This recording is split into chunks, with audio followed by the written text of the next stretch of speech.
Köszöntjük kedves nézőinket, önök a befutó adását látják. Ezúttal egy Ferencvárosi küzdősportcentrumban jelentkezünk, ahol több mint 10 féle harcművészeti ággal ismerkedhetnek meg az ide látogatók. Ezek közül a capoeirát, a kempót és a kyokushinkát mutatjuk most be.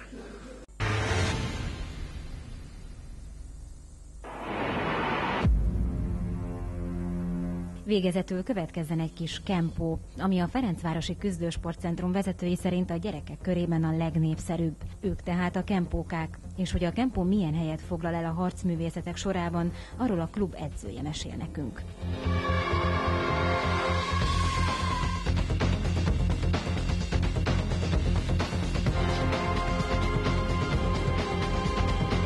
A kempó egy harcművészet a sporton belül. Fontosnak tartom a harcászat, a harcművészet mi voltát, főleg azért, mert ennek szellemi indítatása is van. Ez persze nem azt jelenti, hogy a többi küzdősport vagy sportág az rosszabb ennél, vagy nem ad akkora pluszt a benne résztvevőknek, mint másd a harcművészetek, de mégis más. Nagyon fontosnak tartom egy japán eredetű, vagy kínai eredetű japán harcművészet, bocsánat. Az alapítójának, az Zenbuken Kempónak dr. Harnos Imre Hansi. Ő egy magyar ember, aki ezt a stílust kialakított, ő Ausztráliában él jelen pillanatban, és az ő fejlesztése, az ő harcművészetekben való jártasság alapján alakította ki ezt a saját stílust, az Zenbuken Kempót.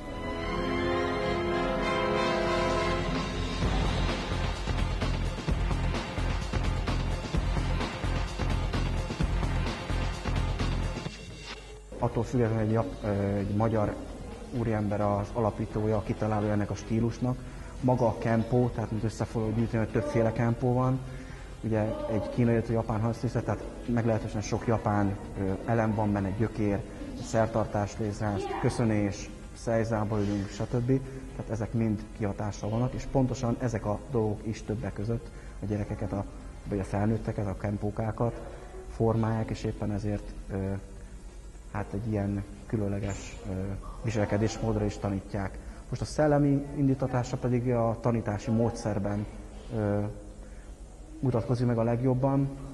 Főleg arra törekszik minden egyes klubvezető, vagy akár feketőves, akik tanítanak, és próbálják átadni a tudásukat a tanítványaiknak, hogy próbálják kihozni mind övvizsgán, ugye az a megmérettetés, az előrehaladásnak az egyik jelentős állomása, hogy próbálják kihozni a tanítványokból, a kempókákból, hogy mit tudnak. Tehát természetesen van számonkérő jellege egy övvizsgának, de mindenképpen arra megy ki a vizsgáztatásnak a rendszer és a metodikája, hogy amit tud a tanítvány, azt maximálisan kihozzuk belőle, és maximálisan azt tudja nyújtani.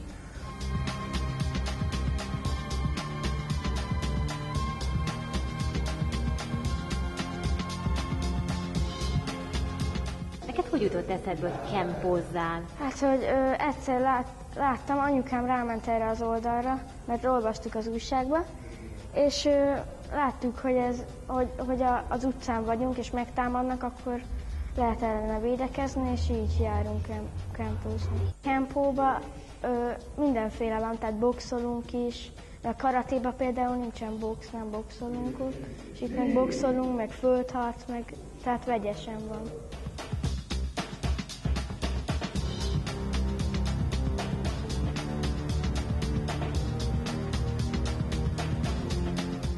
Hány évvel ezelőtt kezdted el a kempót?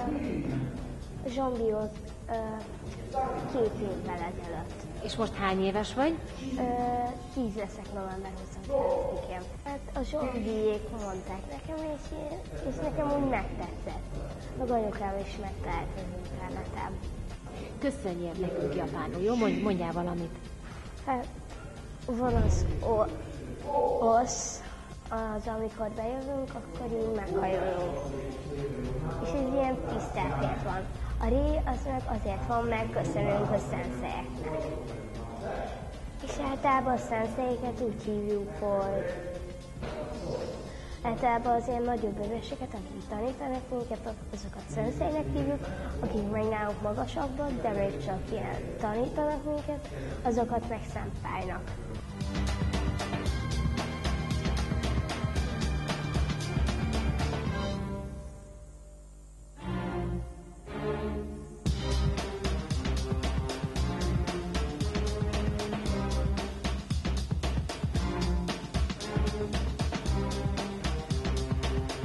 Egymással boxoltunk, akkor még puszta kézzel, és egyszer véletlenül a zsombit hajtba vágtam. De nem lett semmi komoly. Nem, csak egy picit beszorult neki a levegő. Megtanultam köríves könnyűkütéseket, még az első edzésen. Aztán a bemutatkozást, meg a rövid íves dobásokat megtanultam. Igen. Ami mit jelent? Az azt jelenti japán, hogy ruha. Külön van neve az övnek, az az obi. És ez a gi alsó, gi felső. Te hány évvel ezelőtt kezdtél el kempózni? 1 év, 3 év, 2.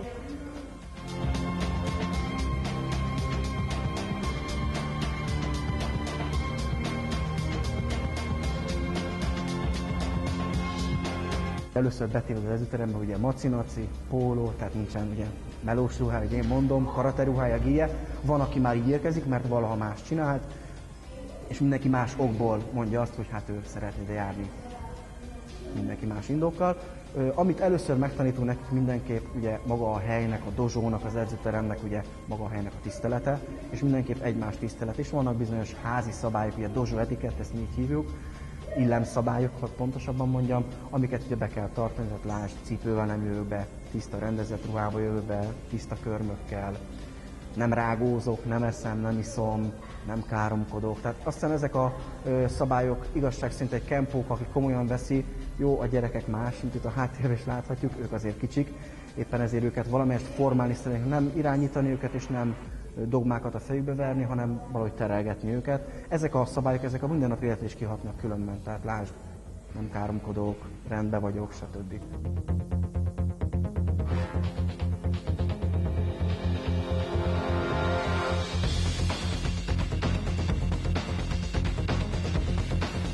Hogy valaki egy átfogó képet kapjon magáról az Zenbukán kempóról, a kempó elég összetett harcművészet, tehát lásd, dobás, ütés, rugás, földharc, formagyakorlatok, a háttérben is látjuk, hogy a formagyakorlatok, önvédelem része van, későbbiekben fegyverekkel meg tudnak bánni a kempókák, tehát elég sokrétű. Én úgy gondolom, hogy legalább egy fél év, 1 év kell, míg azt tudja magában valaki mondani, hogy igen, ez kell nekem, ez tetszik, ez jó.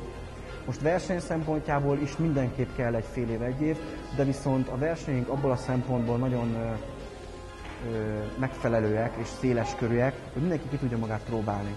Tehát a megfelelő korosztályba kerül, megfelelő súlycsoportba, a szintjének megfelelő tudásszintű csoportba, tehát egy fehéröves nem kerülhet össze barnövesekkel, és ebből viszont egy korrekt, egy fair versenyzés tud kialakulni.